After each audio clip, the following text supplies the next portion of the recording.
आज हम लेकर आए हैं क्लास 6 साइंस का चैप्टर नंबर 8 है। क्यूरियोसिटी आपकी बुक का नाम है और चैप्टर नेम है a journey through the states of water.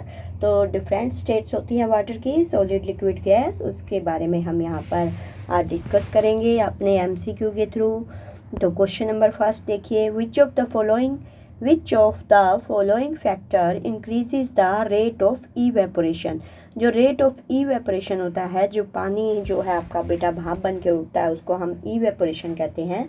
तो वो किसके कारण बढ़ता है? हाई ह्यूमिडिटी मतलब चिपचिपापन, जैसे बरसात का मौसम होता है, नहीं। तो इंक्रीज सरफेस एरिया, ये है आपका बेटा। नो विंड, अगर विंड नहीं होगी, हवा नहीं होगी, तो कोई आपका इवेपोरेशन कम हो जाएगा, ये तो बिल्कुल ही गलत है। और कोल्ड टेम्परेचर के कारण भी आपका इवेपोरेशन कब होता है? जब गर्मी ज़्यादा होती है, यानी कि इंक्रीज टेम्परेचर होता है। और इंक्रीज सरफेस एरिया का मतलब क्या है बेटा? एक तो आप प्लेट में रख देंगे पानी को, यहाँ आपने पानी प्लेट में रखा, एक आप गिलास में रखेंगे, तो किस में जल्दी इवेपोरेट होगा? जो आपका खुला बर्तन होगा उसमें आपका जो है इवेपोरेशन ज़्यादा होगा। यहाँ पे जो इवेपोरेशन है वो मोर होगा।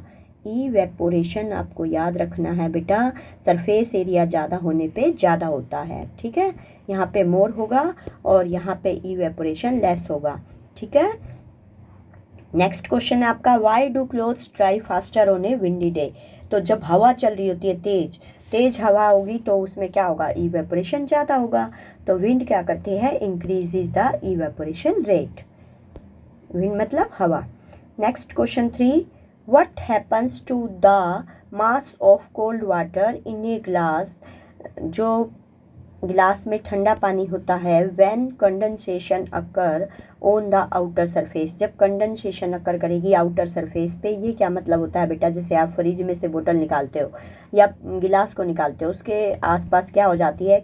ये छोटी छोटी बूंदें आ जाती है पानी को, इसी को हम कहते हैं कंडेंसेशन। क्या कहते हैं? इसी को हम कंडेंसेशन। तो आप इसमें क्या होगा? मास जो होगा इस गिलास का, ठंडे पानी का, क्या होगा इस पे इफेक्ट? ये जो होता है बेटा इंक्रीज होगा। अंदर तो बेटा जो वो मास रहता है वो सेम रहता है, और ये कंडेंसेशन पे जो पानी की बूंदें आती है वो बाहर के कारण ये पानी की बूंदें आती है। तो जो टोटल वेट करेंगे हम, तो टोटल वेट तो इंक्रीज हो जाएगा और अंदर का जो वेट होता है वो सेम रहता है, ये आपको ध्यान रखना है। तो हम ओवरऑल इस गिलास का बताएंगे तो वो इंक्रीज हो जाएगा, ठीक है। नेक्स्ट आपका, what is the process of conversion of water into its vapour state. जब कन्वर्जन होता है वाटर का वेपर स्टेट में, तो इसको हम क्या कहते हैं? इवेपोरेशन। क्या कहते हैं बेटा? इवेपोरेशन। वेपर स्टेट मतलब पानी जो है आपका भाप बनकर उड़ रहा है। जैसे आप पानी घर में बेटा बॉईल करते हो, वाटर को बॉईल करते हो, तो उसमें से आपको क्या दिखती है? गैसेस निकलती दिखती है, वो भाप है, और उसको हम कहते हैं इवेपोरेशन। अब कपड़े भी जो ड्राई होते हैं वो भी इवेपोरेशन के कारण ड्राई होते हैं। क्वेश्चन नंबर 5 है आपका, what do we call the process in which water vapours turn into tiny water droplet.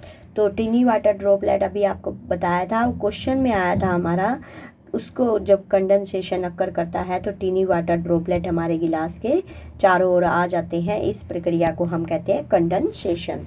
याद रखना है बेटा आपको। जब बोतल निकालते हो आप, या आप अपना आइस का बाउल निकालते हो फ्रिज में से, तो उसके चारों ओर क्या आ जाती है? छोटी छोटी बूंदें आ जाती है, उसी को हम कंडेंसेशन कहते हैं। क्वेश्चन नंबर 6 है आपका, which of the following is an example of evaporation.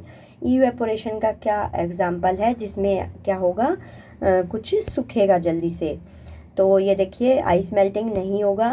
Wait floor dry, जो फर्श है आपका वो सूख रहा है, तो ये है आपका इवेपोरेशन। वाटर बॉइलिंग, ये भी आपका इवेपोरेशन हो रहा है। तो आंसर क्या रहेगा? बोथ बी एंड सी। दोनों आंसर रहेंगे बी एंड सी, एग्जाम्पल है इवेपोरेशन के। क्वेश्चन नंबर 7 है आपका, what happens when ice melt. जब आइस मेल्ट होगी तो क्या होगा बेटा? इस किस में चेंज हो जाती है वो आपको पता ही होगा। टर्न इनटू गैस, नहीं। रिमेन सॉलिड, नहीं, क्योंकि पिघलती तो है ही, बर्फ़ मेल्ट होती है। डिसअपियर, नहीं, उसका हमें क्या दिखता है? वाटर शो करती है वो। तो क्या आएगा, it turn into liquid water. जब आइस मेल्ट करेगी तो it turns into liquid water. Next question है आपका question number 8, what is the solid state of water called. Solid state जो वाटर की होती है वो क्या कहलाती है, आइस। आपने देखी है आइस अपने घर में, तो वो क्या है बेटा, solid state of water. Question number 9 है आपका, the water droplet seen on a cold glass of water in summer are due to. किसके कारण होते हैं वो बेटा, जो वाटर ड्रॉपलेट होते हैं वो कंडेंसेशन के कारण होते हैं। तो आपने देखा कितने सारे क्वेश्चन आपके कंडेंसेशन से रिलेटेड थे। नेक्स्ट है आपका, what do we call the process of water changing from liquid to solid. जब पानी आपका लिक्विड से सॉलिड में चेंज होता है तो वो कैसे होता है, फ्रीज से होता है बेटा, तो उसे हम क्या कहेंगे, फ्रीजिंग। ठीक है, सो सिंपल।